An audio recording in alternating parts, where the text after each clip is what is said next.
ሩታ አለቀሰች። ልዑሌን ሊወስዱባት ነው። ልዑሌ ከአያቱ ጋር በስነ ምግባር ማደግ አለበት። የእናንተ ጥልና የእናንተ ውጥንቅጥ ውስጥ አታስገቡት በሚል ዴቭ እና ቡዜ ሄደው አስለቅሰዋታል ማለት ነው። የእውነት በጣም በጣም ነው ያሳዘነችኝ። አሰላሙ አለይኩም ወረህመቱላሂ ወበረካቱ። ቤተሰብ እንዴት ናችሁ? ሰላም ናችሁ? አልሐምዱሊላህ እኔ ጋር ሁሉ ሰላም ነው። በያላችሁበት ሰላማችሁ ብዝት ትረፍ ይበልልኝ። እንግዲህ ቤተሰብ ዛሬ ያያችሁ አይታችኋል፣ ያላያችሁም እኔ ልንገራችሁ ማለት ነው። እንግዲህ ሩታ ጋር ሄደው ቡዜና ዴቭ ልጁ አያቱ ጋር ማደግ አለበት፣ እናንተ ገና ጥልና በቀል አላበቃችሁም፣ እናንተ ጥልና በቀል ውስጥ አታስገቡት፣ ልጁ በስነ ምግባር ማደግ አለበት እያሉ እንግዲህ ልጇን ሊወስዱባት እንደሆነ ሲነግሯትና ያው ሊያስማማት ነበረ። እሷ በፍጹም ልጄን እኔ በህይወት እያለው ልጄ አልሰጥም ብላለች ማለት ነው። እኔ እውነት ለመናገር በጣም በጣም ነው የደነገጠኝ የሆነ ሀሳቡን ሁላ ሲያመጡ ማለት ነው። ቆይ እንዴት ነው ልጅን ከእናቱ ነጥቀው ወስተው ከአያቱ ጋር በስነ ምግባር ያድጋል የሚባለው? ልጅ ምንጊዜም ከቤተሰቡ ጋር ሲያድግ ነው። ልጅ ቢቻል ከእናቱም ከአባቱም ቢያድግ በጣም ጥሩ ነው። ካልሆነ ግን ከእናቱ ጋር ልጅ ማደግ አለበት። እናቱ እንደዚህ ተንከባክባ እያሳደገችው በስነ ምግባር ማደግ አለበት። እናንተስ የስነ ምግባር ባለቤቶች፣ እናንተ ደግሞ ምን ስነ ምግባር አላችሁና ልጅም ከእናቱ ይሄንን ጨቅላ ህፃን ልጅ የእናንተን ልጆች እቤታችሁ አቅፋችሁ የሰውን ልጅ ከእናቱ ነጥላችሁ ለአያቱ የምትሰጡ እናንተን ብሎ ስነ ምግባር አዋቂ። አሁን ይሄ ምን የሚሉት ስነ ምግባር ነው?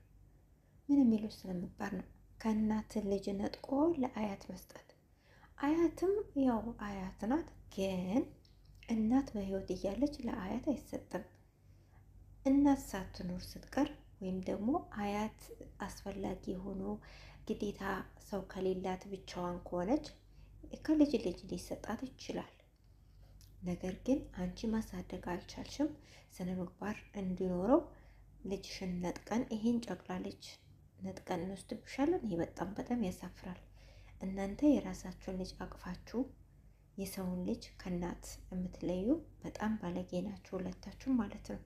እና በጣም ነው የገረመኝ እውነት ለመናገር አንድ ልጅ ያለው ሰው የወለደ ሰው እንግዲህ ያልወለደ ሰው ቢሆን ኦኬ፣ ሁለቱም ወልደው ልጆች ያላቸው የልጆች እናት አባት ናቸው።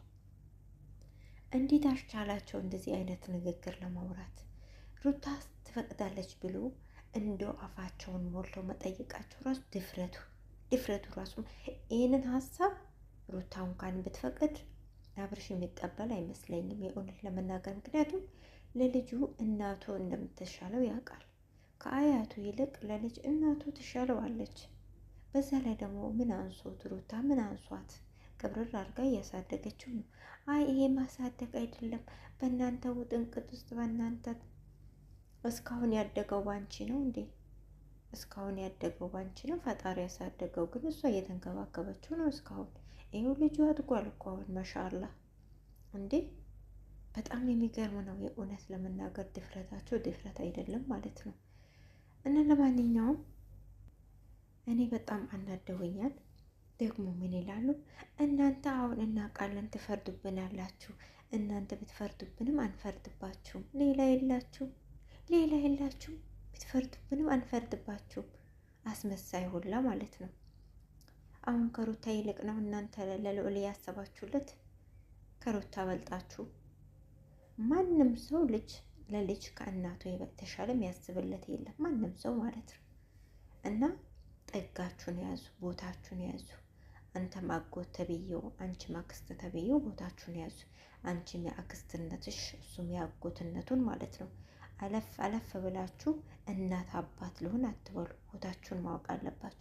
ማንኛውም ነገር በቦታው ነው የሚያምረው። ያለ ቦታው የሚያምረ ነገር የለም እንዴ! እናንተ ዘላችሁ እኔ ነኝ አባት እኔ ነኝ እናት ልትሉ ነው እንዴ? እንዴ የወለደችዋስ ያሳደገችዋስ ምን ጉድ ናችሁ እናንተ? ይህንን አንድ ጨቅላ ህፃን ልጅ ከእናቱ ነጥለን ለአያቱ እንሰጣለን። ምን አይነት አስተሳሰብ ነው ያላችሁ? ይህ አሁን ሰው ያስበዋል እንስሳ እንጂ። በጣም የሚገርም ነው እውነት፣ በጣም ነው የገረሙኝ።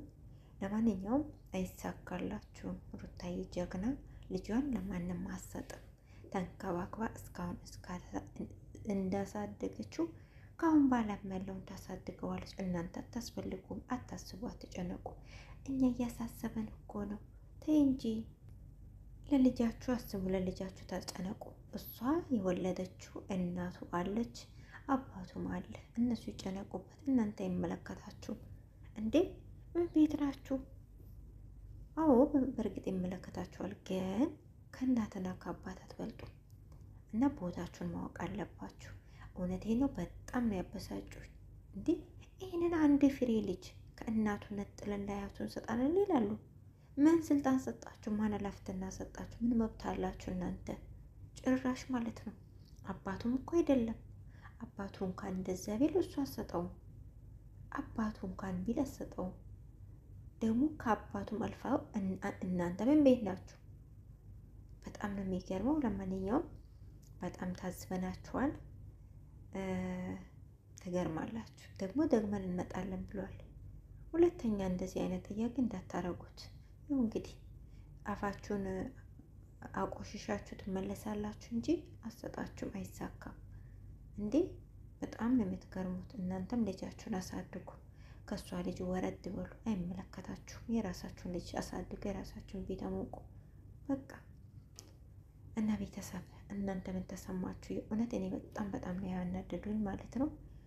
ለማንኛውም እንግዲህ መልሰን መተን እንጠይቅሻለን ብለዋታል። መልሰውን ቢመጡ እንደዚህ አይነት ምላሽ ነው የምትሰጣቸው። ግን አስለቀሷት። እውነቴን ነው አስለቀሷት። ማውራት ሁላ አልቻለችም። እንግዲህ ሌላ ጊዜ የምናቃት ሩታ ማውራት አልቻለችም። ንዴቷ ማለት ነው። በቃ ትንፋሿን ያጠራት በጣም ከመደንገጧና በጣም ከመናደዷ የተነሳ ማለት ነው። ድጋሜ ልታስለቅሷት ነው የምትሄዱት። ይቅርባችሁ፣ አይሳካላችሁ ማለት ነው። ሰላም ሆኖልኝ